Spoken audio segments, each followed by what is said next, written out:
حالتون چطوره؟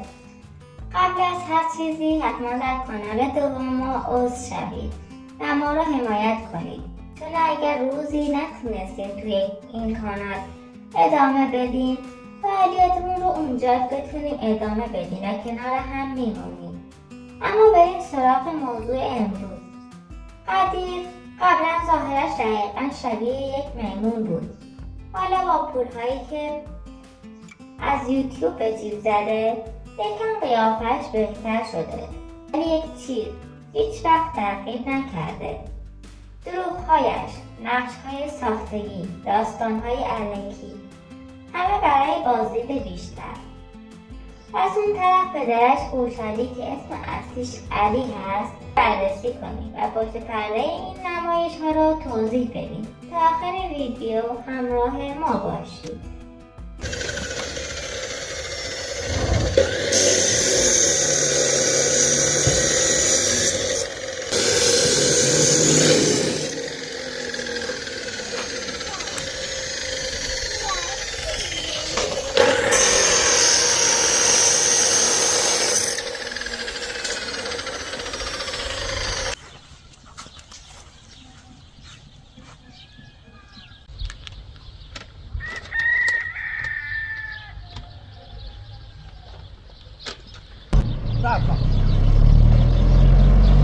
خب برای خودت بده و بیایدو این مون بزارسته برید نه برده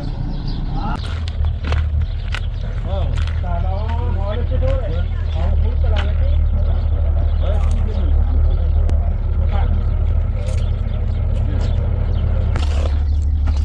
هی چی که میشتوب کنه؟ این نده چی نده؟ چند تا به؟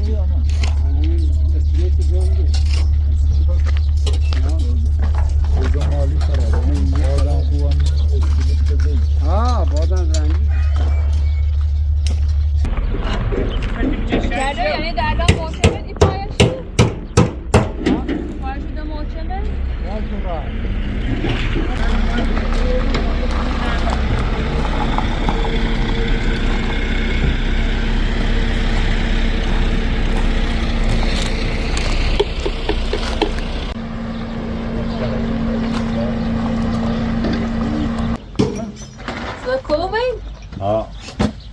نجرمه؟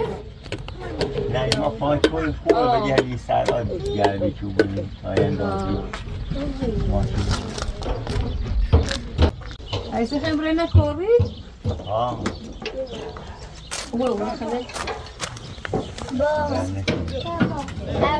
خمره نکوری دتایه مادر گیریم ما به تلویزیون ما بروام خودم داری بازارم انصفتون اذیتی که اینجا نبفروش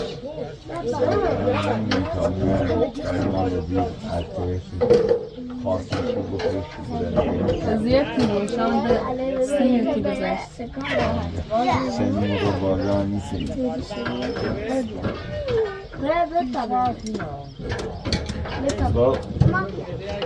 اما توی رنگ ها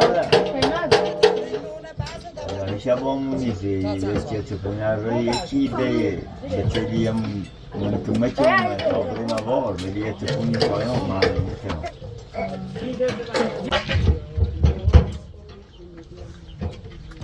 در این بخش پدر قدیر همان بوچلی معروف در ظاهر وانمود میکند که تازه رسیده تا سری به طیبه بزند، اما واقعیت پشت صحنه چیز دیگری است. او از همان ابتدا آنجا بود، آرام و بی‌صدا، مشغول بررسی ساخت و سازها، اندازه‌گیری‌ها و برنامه‌ریزی برای مرحله بعد.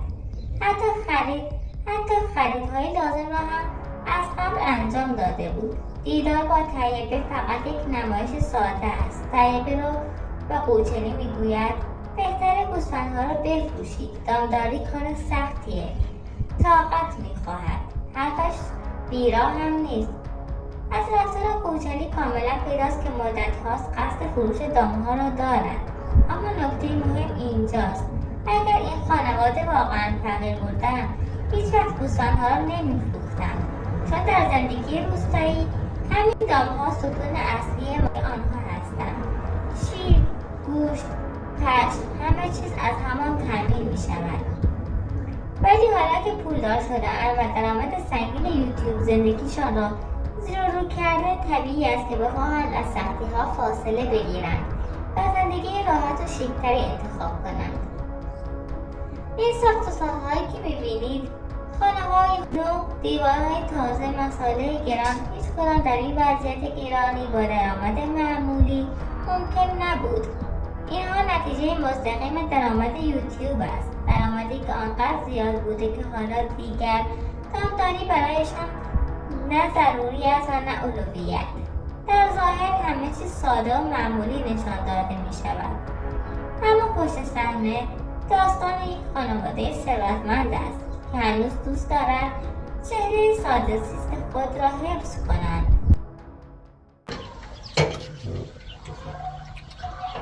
باید برم یه خورده کار دارم. ایوه میخوام برم یه خورده کار دارم. واسه ازوری خیلی این ما خده نیرینی ای بطلیره از دل مکوی باشو منمون تو اینم میرینو در چیه اینه همه زین مکوسه بودن در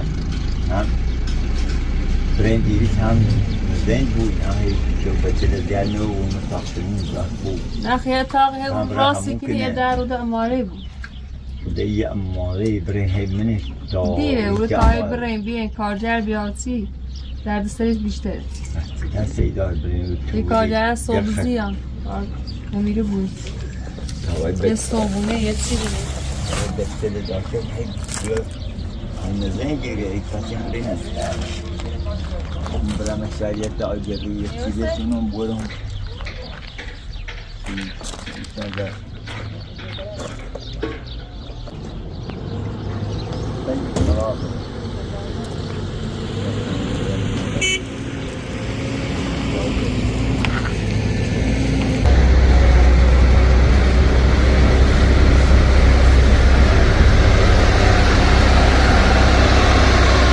الان از تعویضی هی ستونی ریزان 12 تا ستون 5 تا شرطی و 7 تا دست تا 5 به بعد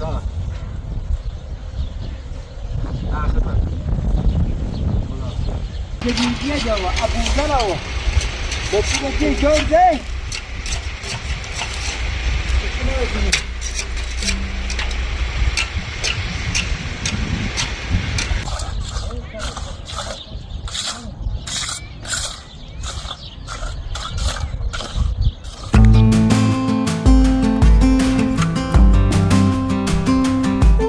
قبل از ضبط این ویدیو بین طیبه و قدیر یک دعوای جدی شکل گرفت.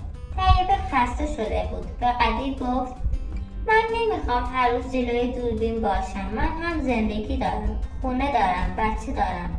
باید به فکر تربیتشون باشم. نمیتونم هر روز بیام اینجا و نقش بازی کنم.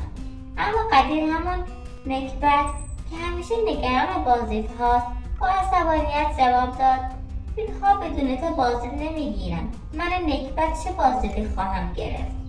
نقش اول مال توی، باید باشی.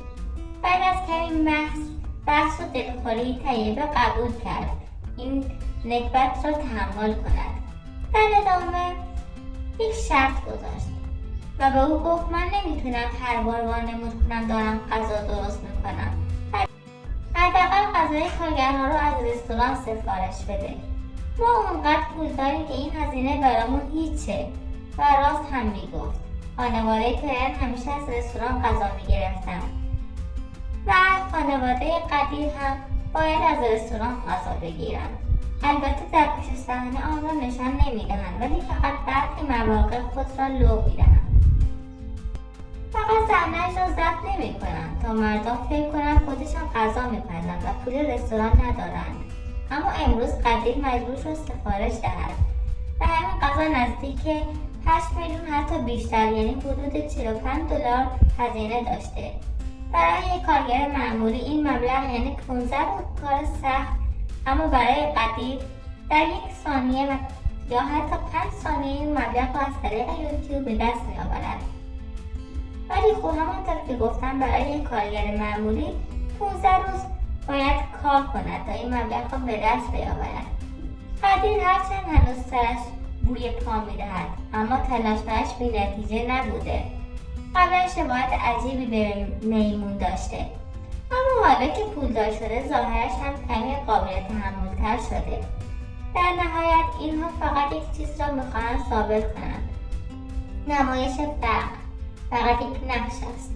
زندگی واقعیشان جای دیگری جریان دارد، با پول‌های یوتیوب، غذای رستورانی و ساخت‌وسازهایی که هیچ خانواده معمولی در این گرانی از پسش برنمی‌آید. ممنونم که همیشه ما را حمایت می‌کنید. مراقب خودتون باشید و تا ویدیوی بعدی، خدا نگهدار.